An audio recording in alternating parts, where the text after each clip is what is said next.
Hoy vamos a ver una vida de pecado. Yo me enteré que un anciano de una iglesia que llevaba muchos años enseñando estaba ya anunciando su retiro. Y lo que sentí fue gratitud. No, cuidado, ya está agradeciendo que se está yendo. No, yo agradecí no solo a Dios, sino cómo Él utilizó la vida de este hermano para bendecir a esa iglesia.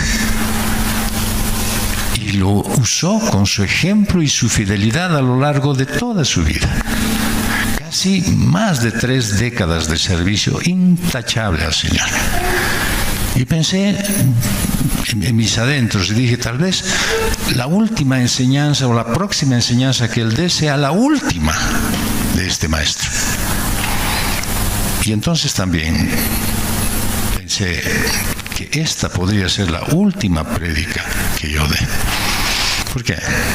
Recordé las palabras de un pastor del siglo XVIII. Decía, prediqué como si nunca estuviera seguro de volver a predicar. Y como un moribundo predica a otros moribundos, con urgencia. Y me pregunté ese rato de medio lucha con mis propios pensamientos.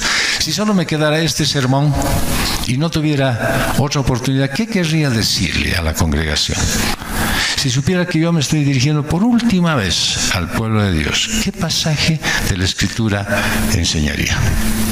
Y lógicamente, se me vino a la mente, Efesios 2, 1 al 3.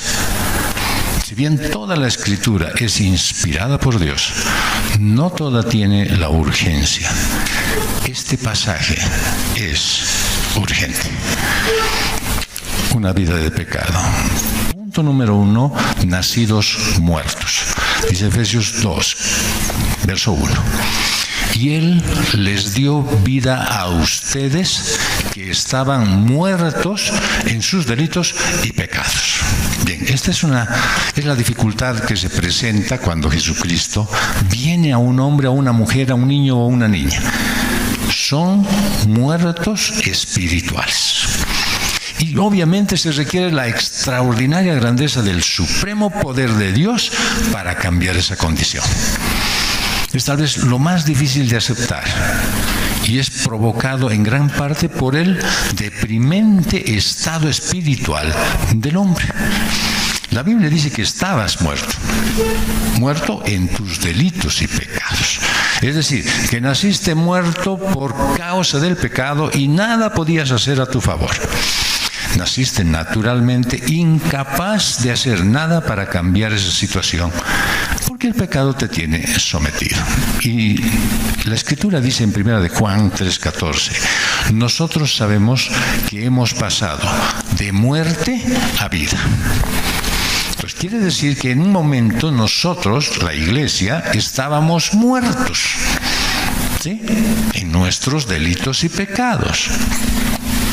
Por lo tanto, teníamos esa condición. Sin embargo, el Señor Jesús vino a la vida de la iglesia y la cambió. Y dice que a raíz de la obra del Señor Jesús, la transformación que Él hace, nosotros como iglesia hemos pasado, y entiéndase como iglesia es cada uno de nosotros, hemos pasado de muerte a vida. Y ahora hay una manera en la que podamos nosotros reconocer que eso es evidente en nuestra vida, de que estábamos muertos y ahora hemos pasado a vida, sí, lo dice la Escritura, porque amamos a los hermanos. ¿No? El asunto es bien simple. Nosotros estábamos muertos, el Señor vino, nos sacó de esa condición y ahora estamos vivos en Él. ¿Y cómo se refleja eso? En el amor que tenemos con la iglesia. ¿Sí? Nosotros podemos sentir afecto, cariño, aprecio por todas las personas del mundo entero. Pero a la iglesia la amamos. ¿Por qué? Porque el Señor la amó primero. Bien, Entonces, para mí, ¿no es cierto?, la prioridad es amar a Dios por sobre todas las cosas y a mi prójimo como a mí mismo, y en esa prioridad están mis hermanos. Porque dice el apóstol Juan, el que no ama permanece en muerte. Quiere decir que no ha sido resucitado por el Señor. ¿Sí?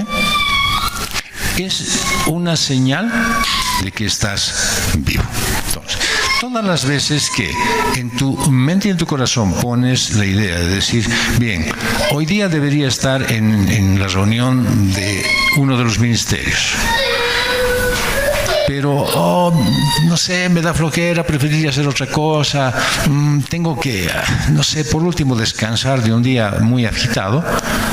Eso quiere decir que no hay un amor profundo por la iglesia.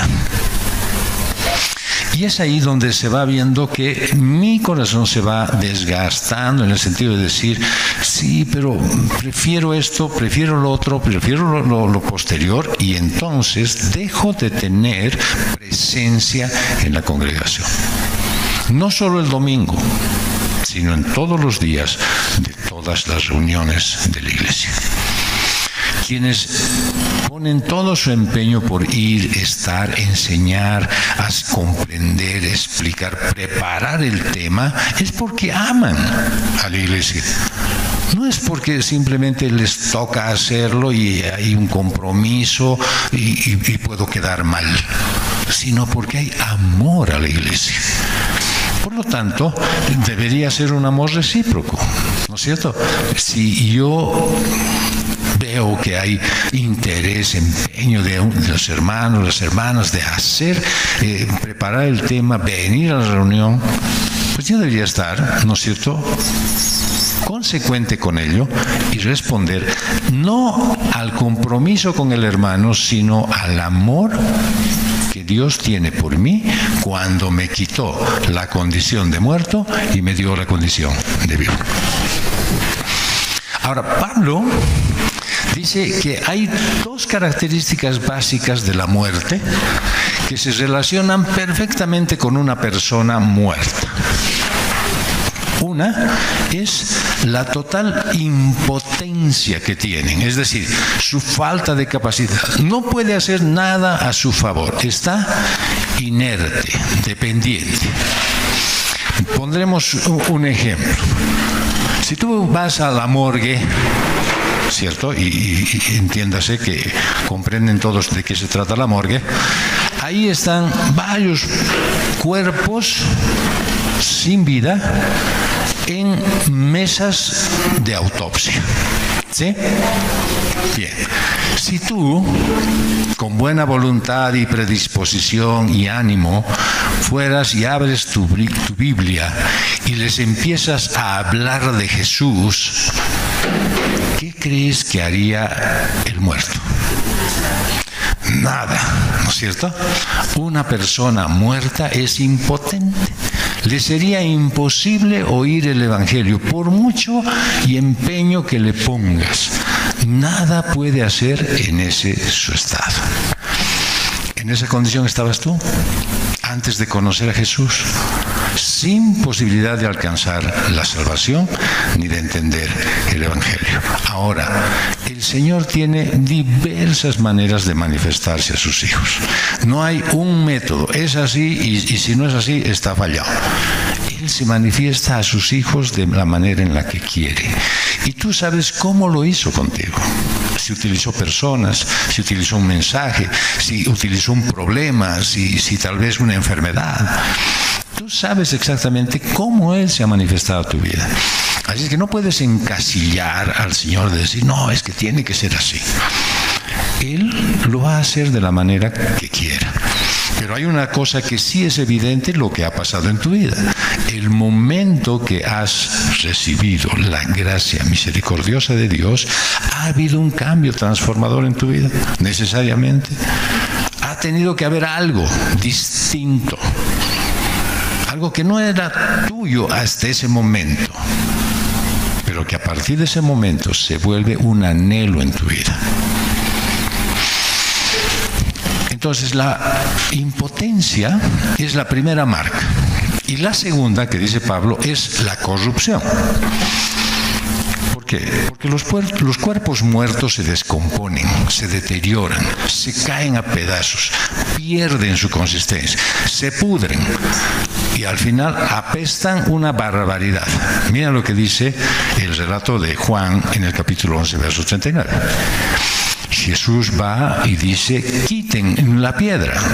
¿Cuándo era esto? Cuando fue a ver a Lázaro, que le avisaron que había muerto y que él fue después de unos días. Marta, hermana del que había muerto, Lázaro, le dijo, Señor, ya huele mal. No es que no se había bañado, ¿no es cierto? Sino que ya estaba pudriéndose. Porque hace 4 días que murió. Entonces, la característica de alguien que está muerto es que huele mal. Y por eso Pablo, ¿no es cierto?, hace una buena analogía en cuanto a una persona muerta, no puede hacer nada por sí mismo y se deteriora, se echa a perder. Y usa 2 palabras el apóstol para decir que el hombre sin Cristo está sin esperanza, muerto en sus delitos y pecados. Bueno, ¿sabes qué es un delito? A veces uno quiere buscar la explicación de la Biblia en el diccionario o en su criterio, en su forma de pensar. Y la palabra que utiliza Pablo para delito es una palabra griega que se expresa parátoma y significa tener un traspié, un lapso o una desviación. De repente esa descripción es completamente distinta a la que tú creías que es un delito. En 1 de Corintios lo manifiesta el apóstol diciendo, por tanto, el que cree que está firme, tenga cuidado que no caiga, es decir, que no cometa un delito. ¿Bien? Así es que es como dar un mal paso. Y aunque la intención haya sido buena, la motivación era equivocada. Y peor si se trata de un acto voluntario. Por eso es lo que caracteriza a la humanidad. Todos somos culpables de dar traspiés, ya sea premeditadamente o por ignorancia. ¿Cómo es esto? Simple. Empiezas con grandes ideas, un buen concepto, un buen criterio, un buen plan, algo que quieres ser o hacer. Apuntas a eso, lo intentas, pero fallas. No sale como tú querías que fuera. Y entonces no se cumplen tus planes. No realizas tus sueños. Y cuando lo consigues, es un placer vacío e insatisfactorio, pecaminoso, como se podría decir, siempre huele mal. Una vez un amigo me dijo, en relación a cierto grupo de personas, ¿ya?, les puso un calificativo que no lo voy a repetir porque no lo comparto. Pero decía, estos son nunca perfecto, ¿no?, utilizando un término romano. Y dijo, ¿y si perfecto? Nunca bon. Y si bon, pues siempre huele feo, ¿no? Entonces, cuando le quieres encontrar algo que está mal, siempre vas a ir por último, la apariencia. Es la impotencia de la vida humana. No puedes cumplir con tus mejores ideales. El pecado te mantiene alejado de ellos. Y esa es una marca de la muerte que está presente en la humanidad todo el tiempo. Romanos 5:12 dice, por tanto, tal como el pecado entró en el mundo por medio de un hombre, y por medio del pecado la muerte, así también la muerte se extendió a todos los hombres. ¿Por qué? Porque todos pecaron. Pablo nos está aclarando que hay una tendencia muy entusiasta en el hombre a tener traspiés que después determinan su muerte. Y más allá está el pecado. Puedes fallar al hacer lo correcto o también hacerlo equivocado a propósito.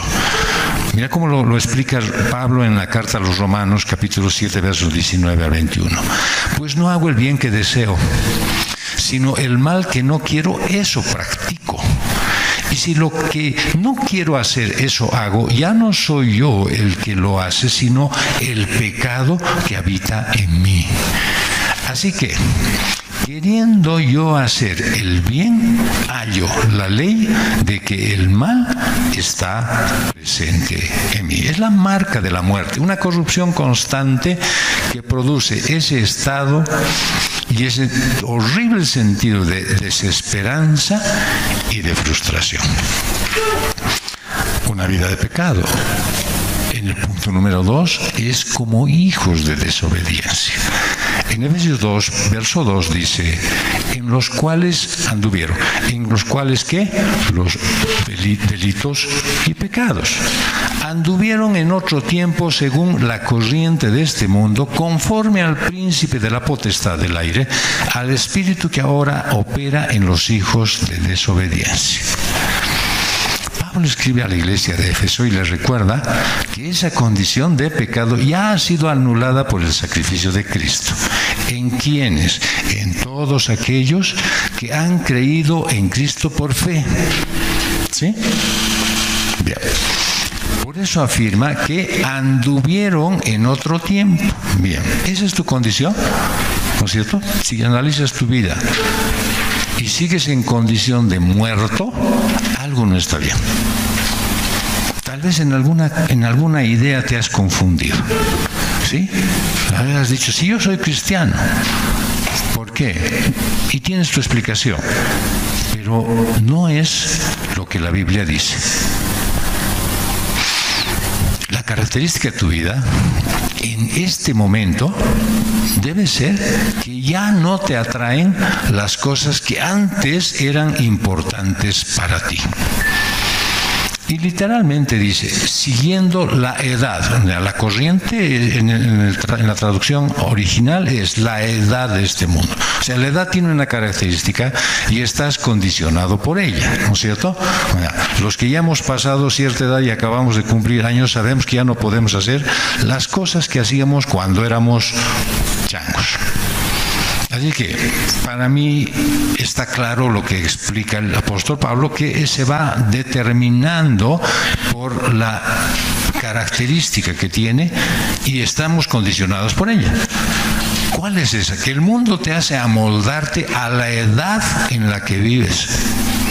Mira lo que dice Primera de Pedro 1:14. Como hijos obedientes, ya no se conformen a los deseos que antes tenían en su ignorancia. O sea, antes tenían algunas cosas que anhelaban, que querían con todo el corazón, pero que eran de otro tiempo. Y ustedes ignoraban que eso era así. Ahora anhelen las cosas de este tiempo, del tiempo en el que el Señor está presente en tu vida. Recuerdo que el otro día hubo en un reportaje deportivo en la Argentina, decía, ¿cuánta influencia tiene la iglesia evangélica en la Argentina? Y uno dijo, bastante. ¿Cuán es bastante? Dijo la reportera. Siempre hay una resistencia, ¿no es cierto?, a darle importancia. Dijo, yo calculo que deben ser mínimo, por lo mínimo 11 millones de argentinos que son cristianos evangélicos. Y le digo, 11 millones, realmente es harto. Y dijo, ¿y eso se manifiesta en el deporte? Claro. Claro, y puse el ejemplo de un deportista, un jugador de fútbol que estuvo mucho tiempo esperando su oportunidad para entrar al equipo titular. Criterio del técnico solamente. Y cuando lo pusieron, este muchacho no solamente hizo un gol, sino que hizo meter otro más. Y ganaron el partido, y el partido era un clásico. Y Y después cuando lo entrevistaron y le dicen, ¿qué dices de tu actuación? Y él dijo, los tiempos del Señor son perfectos. Estuve en el banco, pero cuando el Señor quiso que entrara, fue para darle la gloria a Él. Todo está circunscrito según estés tú en el tiempo. Pero el mundo está ejerciendo una presión intensa para amoldarte, para gobernar tu vida con todas sus condiciones. ¿No lo has notado? En lo primero que se ve es en la moda. Tiene una influencia bien poderosa. Te crea necesidades, cambia tus preferencias. Y de repente vos quieres ser diferente y dices, nada, no me voy a complicar con ellos. Voy a hacer otro grupo. Y ese grupo hace que ese grupo influya a los que están en el nuevo grupo. De cualquier manera. Yo, por ejemplo, recuerdo que en determinado momento de mi vida aparecieron los hippies. No sé si siguen habiendo, pero si siguen habiendo, siguen comportándose igual. Todos con el pelo largo. ¿Sí? Todos con el pelo largo. No hay un hippie de pelo corto. ¿Ya? Porque es así, su sociedad les dice eso. Eres hippie, pelo largo. Ahora, no todos los que tienen pelo largo son hippies, por si acaso. Pero todos los hippies tienen pelo largo. ¿Ya? Y entonces ellos se amoldan a eso. Pero el molde no solo está en la moda, está en cómo reaccionas tú en tus actitudes. Está en la forma, en cómo ves el futuro. Esa es la influencia del mundo. Eres gobernado por las condiciones del mundo y eres presionado a amoldarte también por las personas de tu entorno. Yo estaba viendo una entrevista que hicieron hace mucho tiempo en la Argentina y después comparando con una que hacían aquí en Bolivia, ¿ya? Y decía, la periodista allá preguntó, ¿y el dólar? Y decía, bueno, está bajando, caramba, y va, y empezaba a poner sus objeciones. Y él le dijo, se quejan porque sube, ahora se quejan porque baja. Y claro, después de ver una entrevista aquí, una periodista decía, bueno, ¿hasta cuánto usted cree que va a bajar el dólar? O sea, enojada, ¿no es cierto? Yo no sé cuál será su posición, si quiere que suba, habrá comprado dólares y ahora se está yendo al pedazo sus planes, pero nadie tiene la culpa pues de lo que ha hecho, ¿cierto? Y quería hacerle decir, no, el dólar va a subir a 20, y para estar tal vez tranquila. Pero el mundo nos está amoldando a nosotros. Y la iglesia, lastimosamente, a veces sigue ese patrón.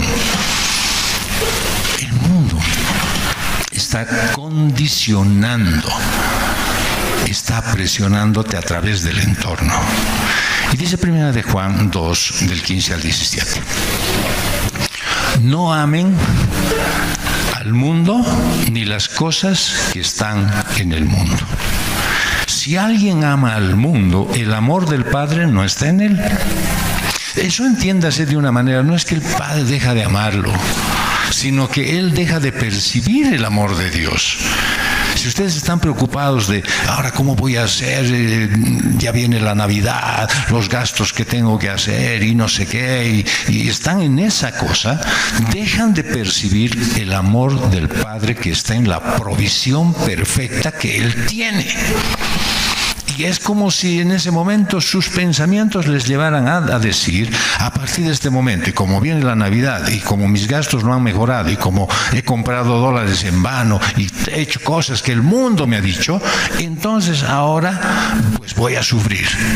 Claro, vas a sufrir porque estás amoldándote a las cosas del mundo. Si confías en cómo Dios está obrando en tu circunstancia, en tu vida, en tu situación, pues nunca vas a estar preocupado. Alguien que ama al mundo no tiene el amor del Padre en él. Porque todo lo que hay en el mundo, la pasión de la carne, la pasión de los ojos y la arrogancia de la vida, no proviene del Padre, sino del mundo. El mundo pasa, y también sus pasiones. Pero el que hace la voluntad de Dios permanece para siempre. Si se dan cuenta ustedes y entienden bien este pasaje, cualquier preocupación que tengan promovida por el mundo, ¿no es cierto?, va a terminar. Yo el otro día leí como comentario, y no sé si será verdad o no, porque ahora ya no se sabe qué es cierto y qué es mentira, ¿no es cierto?, que decía, la aduana va a ser transformada y se va a cerrar, y lo primero que va a pasar es que 300 empleados saldrán antes de este fin de mes. Y al tiro me puse a pensar en un par de hermanos que conozco de una iglesia que trabajan en la aduana. Y dije, lo llamaré para decir si está preocupado. Y claro, cuando leo este pasaje, digo, ¿tú estás preocupado? Y digo, no estoy preocupado. ¿Y si lo votan? Pues no estoy preocupado. ¿Y él estará preocupado? No debería estarlo, porque no está amoldado al mundo. Y entonces, por lo tanto, dejé mi preocupación y dejé de pensar en que la aduana la cierren, la abran y hagan lo que quieran, porque finalmente el Señor cuida de sus hijos. Es el mundo más bien el que te ejerce una presión terrible y rechaza a cualquiera que sea diferente a ese molde. Si tú dices, no, hay que confiar, no te quieren. Por eso el mundo odia al cristianismo genuino. Lo ataca cuando realmente está mostrando el carácter de Cristo. La prueba de que eres cristiano genuino es cuando el mundo y tu entorno te dan con todo. Mira lo que decía Pablo en relación a esto, en Gálatas 1:10. Porque busco ahora el favor de los hombres o el de Dios, o me esfuerzo por agradar a los hombres. Si yo todavía estuviera tratando de agradar a los hombres, no sería siervo de Cristo. ¿Te das cuenta? Hay una gran disparidad en cuanto a querer servir al Señor con todo tu corazón, con toda tu mente, con todo tu amor, y ser útil en la obra de Él, y tratar de agradar a la gente. Porque si tratas de agradar a las personas, pues dejas de agradar a Dios. Pero también hay un ser siniestro, y Pablo lo pone, y le pone un calificativo: el príncipe de la potestad del aire, el espíritu que ahora opera en los hijos de desobediencia. Bueno, este es un ámbito organizado de seres muy malvados, liderados por un gobernante de increíble sutileza y poder, que está obrando detrás del escenario del mundo para crear desobediencia. Y mira lo que dice 1 Juan 5:19. Sabemos que somos de Dios, y el mundo entero está bajo el poder del maligno. Así es que hay alguien que está operando con absoluto poder para generar desobediencia. Esa es su especialidad. Quiere alejarte del Señor. ¿Se acuerdan? Desde el inicio, ya en la creación, se acercó y dijo, ¿con qué así ha dicho el Señor? Bueno, eso de que ¿dónde está? Dice, en la potestad del aire. O sea, es como una referencia una metáfora, ¿ya? Compara con el aire que influye en tu ambiente. O sea, toda ese poder maligno que está funcionando, Pablo lo está comparando con el aire. ¿El aire lo puedes ver? No. ¿Pero lo puedes sentir? Claro. Si vos ves que el aire está contaminado de algún olor, de alguna esencia, de algo, sientes, pero no ves. ¿Sí? El demonio y su ejército, de todos esos rebeldes contra Dios, te tienen rodeado. Te tientan, te hablan, te convencen. Te manipulan con las pasiones del mundo, con la carne. Afectan tu mente, tu corazón, tu tus pensamientos. ¿Para qué? Para que desobedezcas. Dios te ha dado su palabra y solo tienes que obedecerle. Pero hay un espíritu malo ahí obrando en la sociedad que te está diciendo: cuando escuches la verdad de Dios, no la sigas. Seguro que te va a ir mal. En Primera de Juan nos advierte en el capítulo 3, verso 8: el que practica el pecado es del diablo. Porque el diablo ha pecado desde el principio. El Hijo de Dios se manifestó con ese propósito, para destruir las obras del diablo. Así es que tienes aquí una gran fuente de esperanza para ti. Pensar que hay la potestad del aire que está funcionando con maldad para cambiar tu forma de pensar, para cambiar tus emociones, sentimientos y hacerte desobedecer a Dios. Pero Juan dice que el Hijo de Dios vino para destruir precisamente esas obras del diablo. A ver, vamos a ver el tema de la desobediencia, ¿no es cierto? Y lo podemos ilustrar de mil maneras. Por ejemplo, hay leyes en contra de tirar la basura en la calle.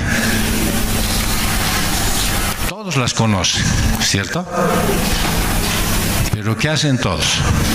Justo tiran la basura en la calle, ¿no? Ahí hay un espíritu de desobediencia. Está obrando en los hijos de desobediencia. Así es que si tú eres de los que acabas de quitar el envoltorio a algo y no lo vas a poner en tu bolsillo, sino lo vas a tirar a la calle, eres como un hijo de desobediencia. Y está obrando en eso el espíritu de desobediencia. ¿Sabes? Es como si tuvieran la rebeldía en su genética. ¿Así hay que ir? Pues no. Dice que el culto empieza a las 10. Yo puedo llegar a las 10:30. Pero ¿puedes llegar a las 10? No, a las 10:30 quiero llegar. Pues ¿por qué? Por desobediente. ¿Sí? Porque soy desobediente. Pero dice que hay que ir de esta forma. Sí, pero yo no quiero ir así. El apóstol dice que ese espíritu de desobediencia está todo el tiempo desafiando a lo que Dios ha creado. Ahí es donde se encuentra, ¿no es cierto?, una gran discrepancia en cuanto a lo que se enseña en la iglesia. Por ejemplo, en la relación de una pareja de matrimonios, la enseñanza es: tú debes amar a tu esposa como es. Y entonces el espíritu de desobediencia dice: no debe ser así. Debe ser, si ella es así, si hace esto, y esto más, y esto, todas estas condiciones, entonces la amaré como Cristo amó a su iglesia. Es el espíritu de desobediencia. Y la mujer dirá, cuando les dice: tú tienes que ayuda idónea, y dice: sí, de acuerdo, pero este tiene que ser prácticamente como Cristo, y como Cristo crucificado, ¿no? Así, apaleado, lacerado, lastimado, abofeteado por mí. Entonces sí, ¿no es cierto?, seré su ayuda idónea. Es el espíritu de desobediencia. Mira lo que dice Nehemías, y aquellos que se identifiquen con esto, por favor, no levanten la mano. Por ellos nuestros padres obraron con soberbia, fueron tercos y no escucharon tus mandamientos, rehusaron escuchar y no se acordaron de las maravillas que hiciste entre ellos, fueron tercos, eligieron un jefe para volver a su esclavitud en Egipto. Caprichosos, obstinados. Pero tú eres un Dios de perdón, clemente, compasivo, lento para la ira y abundante en misericordia. Y no los abandonaste. ¿Sabes por qué estás aquí? Porque eso es Dios. Porque Él es un Dios de perdón, clemente, compasivo, lento para la ira, abundante en misericordia, y no te ha abandonado. Por eso estás aquí. Porque ayer, esta mañana, hace un rato, cualquier momento, ya le has tirado un acto de desobediencia. ¿Por qué? Porque ha obrado en ti el espíritu de desobediencia. Porque te has rehusado a escuchar. Porque no te has acordado de lo maravilloso que ha hecho en tu vida. Y te has rebelado. Y no deberías estar aquí. Pero el Señor es distinto. Él quiere que tú estés aquí. Por eso no te ha abandonado. Ese espíritu de desobediencia te usa y obra en ti. Todo el tiempo trata de conseguir que seas desobediente a la verdad. Y lo peor es que tiene éxito. Es sorprendente el apego que hay con la desobediencia. Te hace seguir a una sociedad cruel, malévola, que tiene una maliciosa agenda del demonio. Lo dice Isaías en el capítulo 48, verso 8. Si tú no las oíste ni nunca las conociste, ciertamente no habían sido abiertas de antemano tus oídos, porque yo sabía que obrarías con mucha perfidia. Y rebelde te han llamado desde el seno materno. ¿Qué cosa no hay que hacer? Eso quiero hacer. ¿Qué es lo que hay que hacer? Eso no quiero. Rebelde. Y cuando venga nuestro hermano Gastón, le haremos recuerdo de que él nos decía, rebelde y contumaz. Así que estás frente a un ser de increíble poder, con sutileza e inteligencia, al que nadie es capaz de ganarle en ingenio y astucia. Nunca en la palabra de Dios te dice, vaya, enfrenta al diablo. Huye. Huye. ¿Por qué? Porque te atrapa, pues. Te atrapa como lo ha hecho a lo largo de toda la historia del mundo. Especialmente obra en los hijos de desobediencia. Se acerca y trata personalmente a cada uno en sus más grandes debilidades. Ese es el peligro del que Pablo quiere que tengas cuidado, que no lo sigas ni te acerques, que tengas mucha precaución de no confiarte, de no creer que tú puedes, que tú vas a lograr vencer. Tengo a Cristo en mi corazón, pero si eres desobediente, como si no estuviera. Una vida de pecado. Punto número 3, en la voluntad de la carne. Dice Efesios capítulo 2, verso 3. Entre ellos también, ¿entre cuáles? Entre los hijos de desobediencia, también todos nosotros en otro tiempo vivíamos en las pasiones de nuestra carne, satisfaciendo la voluntad de la carne y de la mente. Y éramos, por naturaleza, hijos de ira, lo mismo que los demás. Bueno, esto hace referencia a la situación actual de todos. Los deseos de la carne son un asunto que afecta a moros y cristianos. Y Pablo utiliza la expresión griega, las pasiones o los deseos de la carne. Y la carne es la naturaleza humana, ¿no es cierto? Dice Romanos 7:5, porque mientras estábamos en la carne, las pasiones pecaminosas despertadas por la ley actuaban en los miembros de nuestro cuerpo a fin de llevar fruto para muerte. O sea, siempre que te recuerdes de tu vida pasada, te vas a acordar que en ese tiempo estabas en la carne, en acciones pecaminosas. Y es la forma en la que los seres humanos fuimos afectados por el pecado. Vivimos en un cuerpo de carne y hueso. Pero las Escrituras dicen que algo le ha ocurrido a esa carne, algo ha ganado el control de ella y ha comenzado a torcerla. Ahora, hay cosas buenas en la carne, por si acaso. Hay unos que dicen, no, ya no vivo en mi carne. ¿En qué estás viviendo?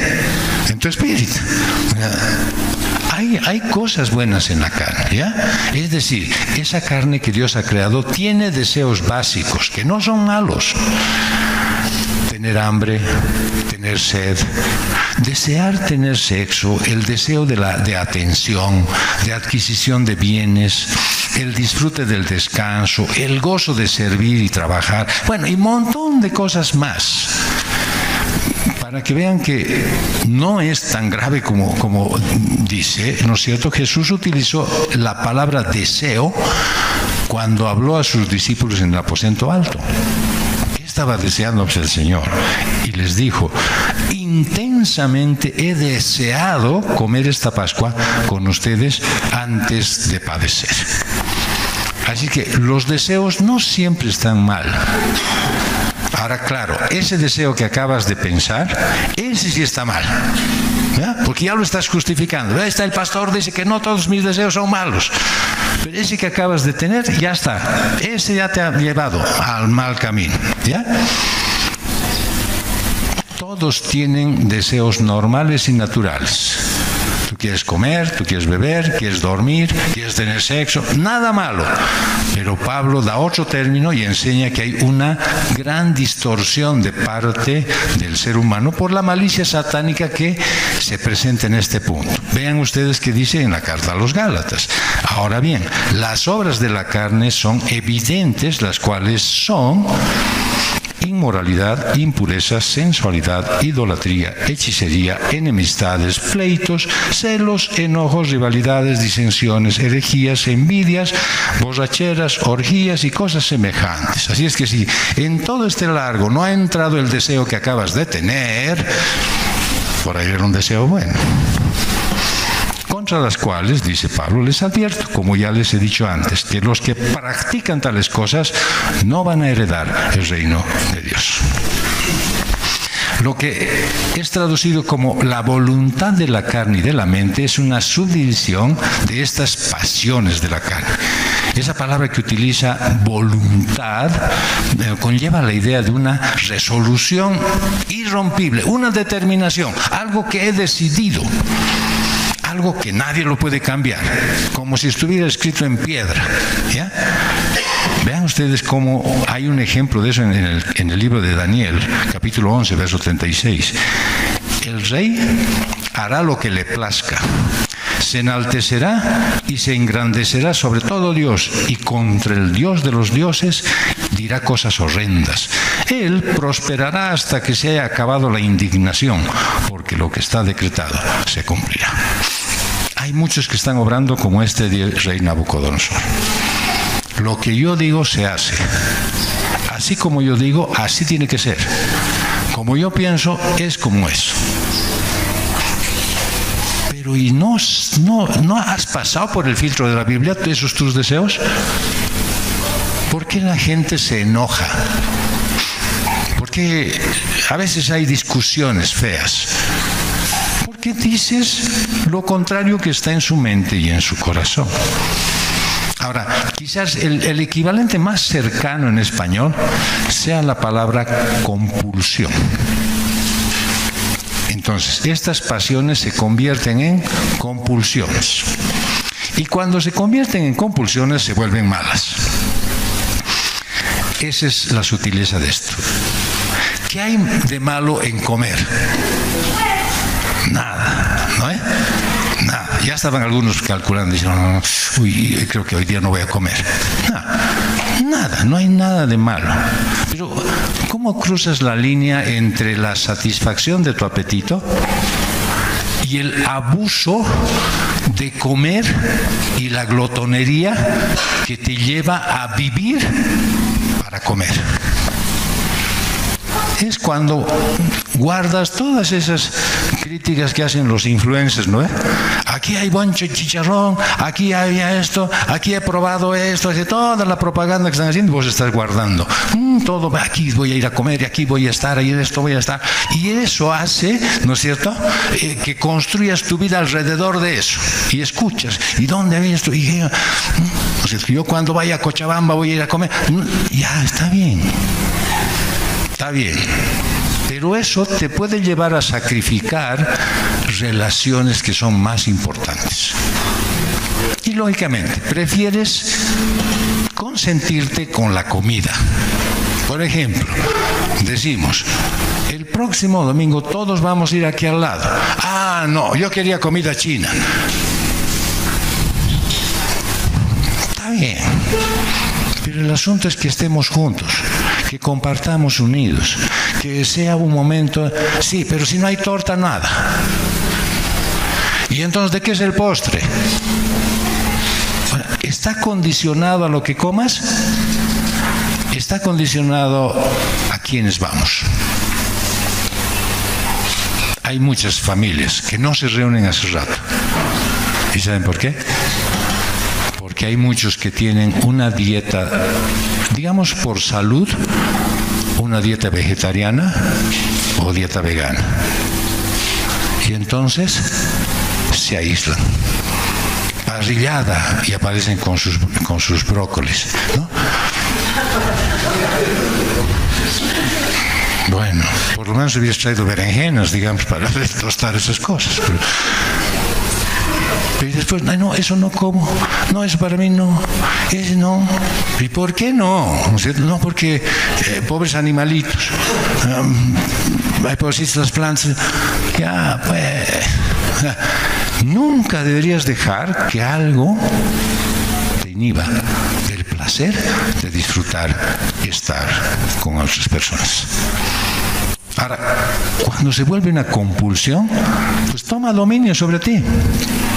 Y de eso Pablo habla, las compulsiones del cuerpo.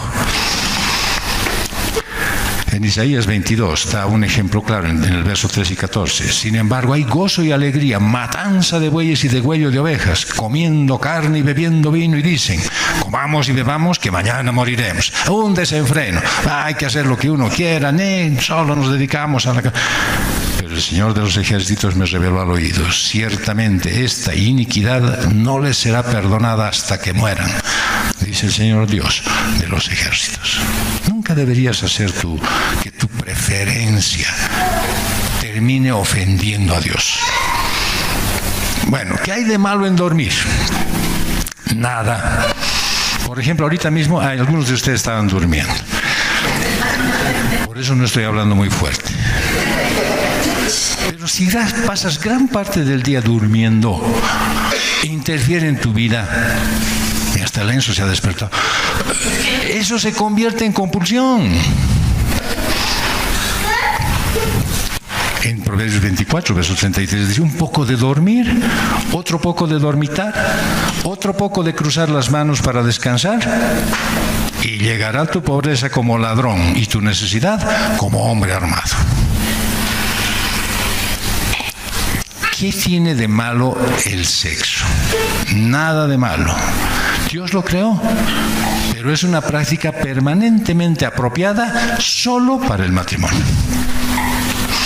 Pero cuando es una compulsión, se convierte en idolatría. Esos son los deseos falsos, que te prometen mucho, pero te entregan poco. Estas compulsiones involucran tu cuerpo, tu mente, y es una de las expresiones de las pasiones de la carne en el sentido pecaminoso.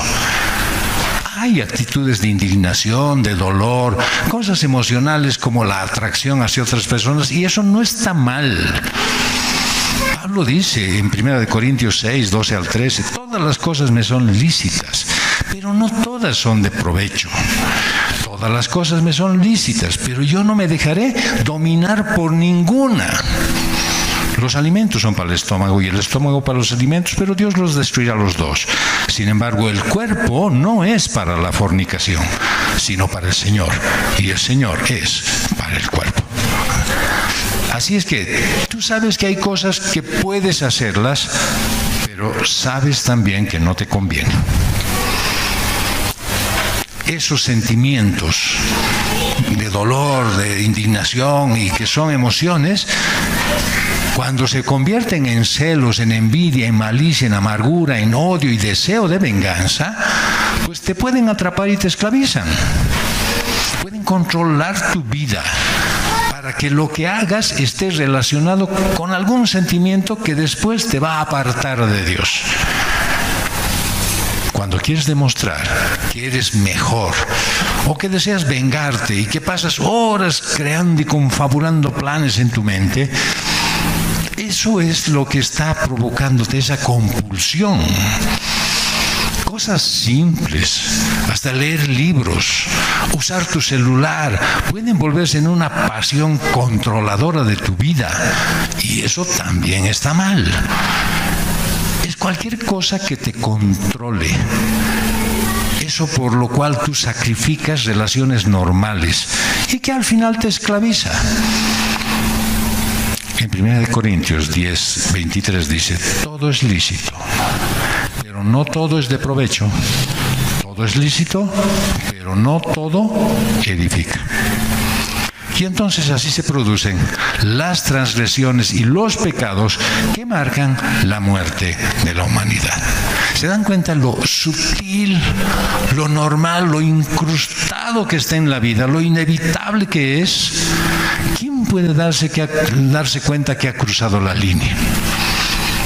Es solamente estar atento a la guía del Espíritu para que dejes de hacer lo que estás haciendo. Ahora, fíjate cómo resulta todo esto. Éramos, dice Pablo, por naturaleza hijos de ira. Eso quiere decir que estás sometido a la ira de Dios. Ahora, aquí, nadie se libra de eso. La ira de Dios es la ley de las consecuencias inevitables. Es que todo lo que haces tiene consecuencia. En 2 de Crónicas, capítulo 36, verso 16, dice, pero ellos continuamente se burlaban de los mensajeros de Dios y despreciaban sus palabras y se burlaban de sus profetas. Si se dan cuenta, eso es lo que sucede actualmente ahora. Se desprecia lo que dice el consejo de Dios. ¿Dice el Señor algo? Sí, pero yo creo que no es. Está mal interpretado, está mal entendido. Yo creo que está sacado de contexto. Hasta que subió el furor del Señor contra su pueblo y ya no hubo remedio. Se desató la ira de Dios. Así es que si tomas una decisión equivocada, te va a afectar, te va a hacer daño, aunque hayas tenido toda la intención de que salga bien. A ver, si yo de pronto en algún arranque de esos me decidiera golpear con mi cabeza la pared, con toda seguridad voy a sufrir la ira de Dios. Me haría daño. Esa ira ha sido diseñada para alertarme, que me dé cuenta que estoy violando una ley básica de mi propia naturaleza. No puedes ir a golpear con tu cabeza la pared. ¿Sí? Ahora, ya, digamos que de no hacer nada, ocioso como David estaba ahí, y decido lanzarme de una terraza de un edificio, ¿no es cierto?, con la esperanza de que puedo volar y aterrizar parado. Bueno, voy a sufrir la ira de Dios. Pero hay muchos que son así, ¿ya? No se van a lanzar de un edificio ni se van a golpear contra la pared, pero hacen cosas pecaminosas y no quieren sufrir las consecuencias. Son hijos de ira. Dice Proverbios 29:1. El hombre que después de mucha reprensión se pone terco, de repente será quebrantado sin remedio. Hijo de ira legítimo. ¿Por qué se acepta la ira de Dios en lo físico y tanto uno se enoja porque venga en el ámbito espiritual? No, eso no es justo. Porque nosotros tenemos la creencia de que Dios tiene que obrar como a nosotros nos parece. ¿Por qué no puedes escaparte con la esposa de tu vecino? ¿No es cierto? Para no tener que estar aguantando a la tóxica con la que te has casado. A ver, di. Porque tus acciones pecaminosas van a tener consecuencias inevitables.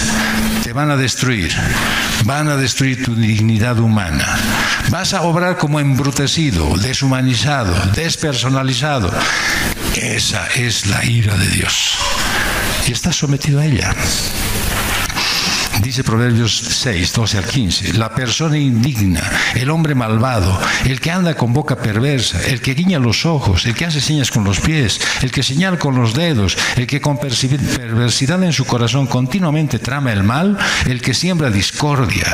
Ese es el que Dios aborrece, por tanto, su desgracia vendrá de repente.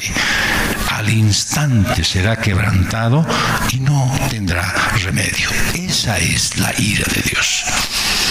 Estas son las grandes fuerzas obrando. El demonio, con sus estrategias ingeniosas y sutiles, está obrando a través del mundo para forzarte, para amoldarte y ponerte patrones que te destruyen.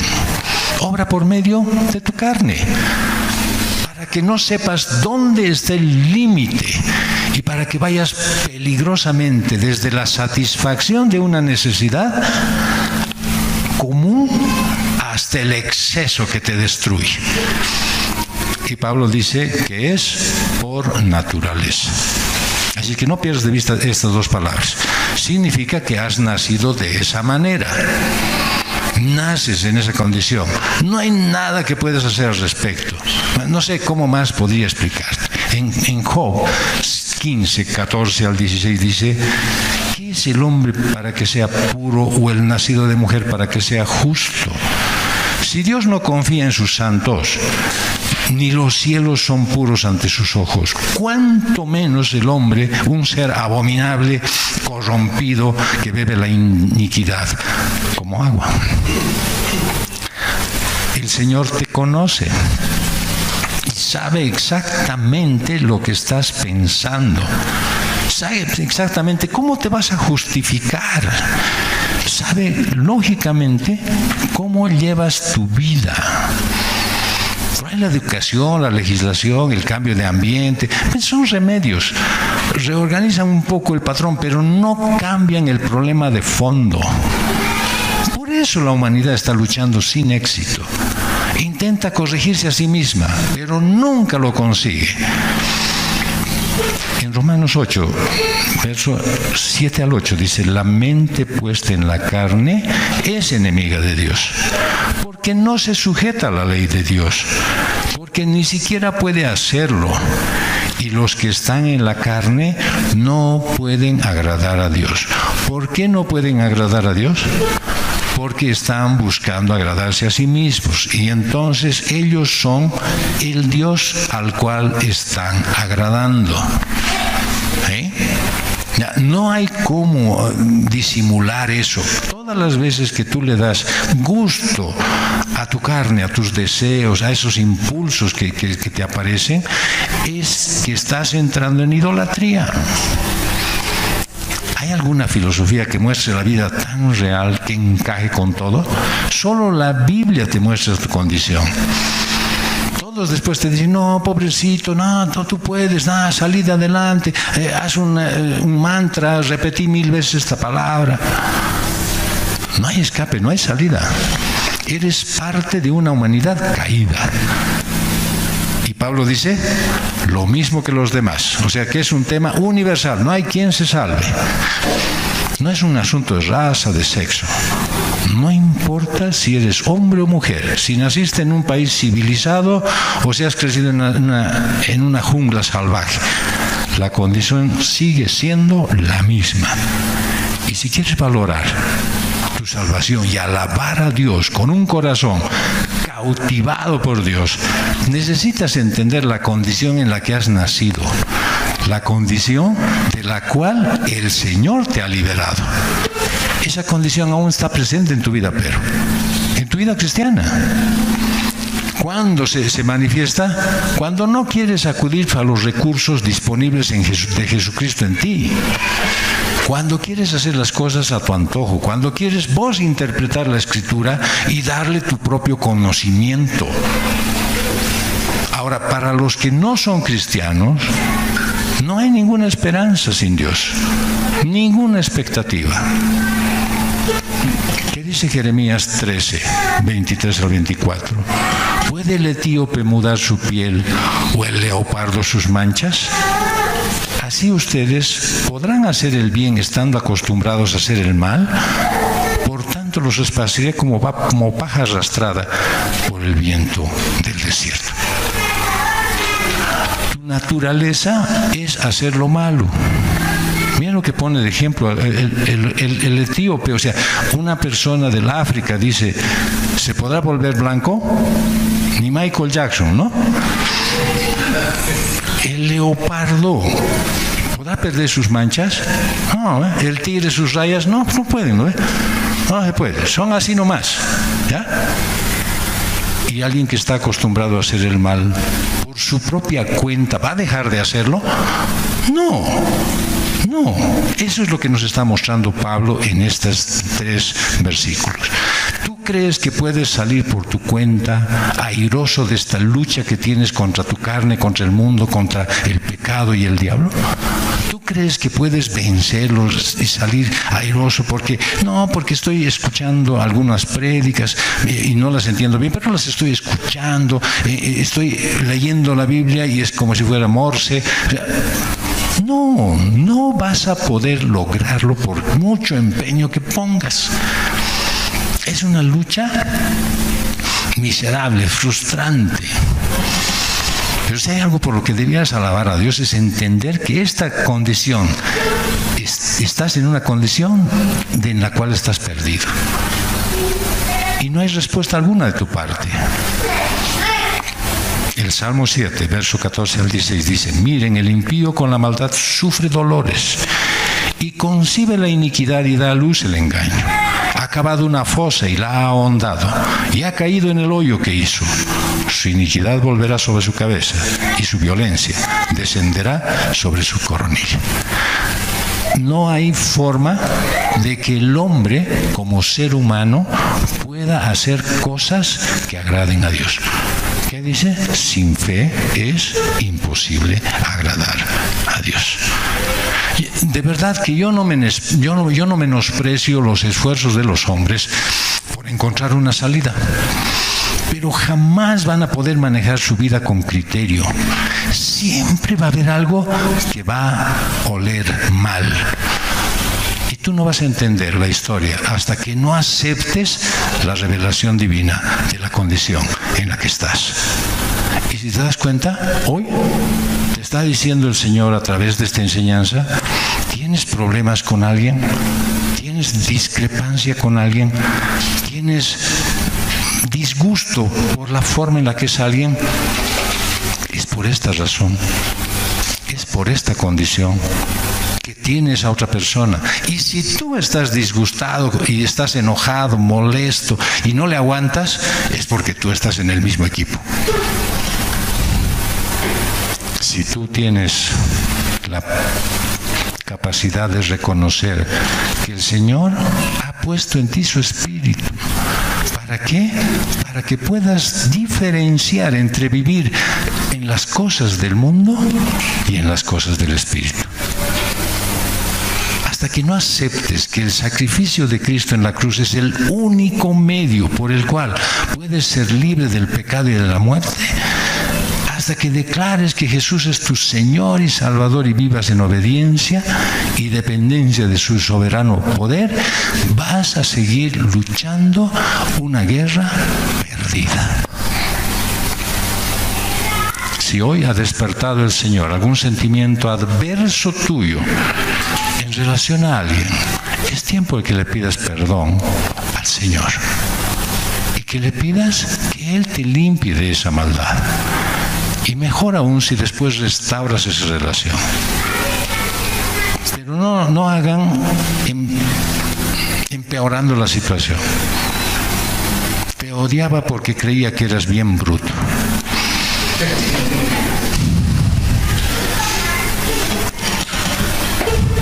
Te odiaba. Ahora ya no te odio. Ahora te amo, porque ya no eres tan bruto. Vamos a concluir. Nacer muerto espiritualmente es la peor condición en la que uno se puede encontrar, pero esa es la realidad del ser humano. Lo peor es que está en esta condición de ser muerto, es que está preso en sus delitos y pecados.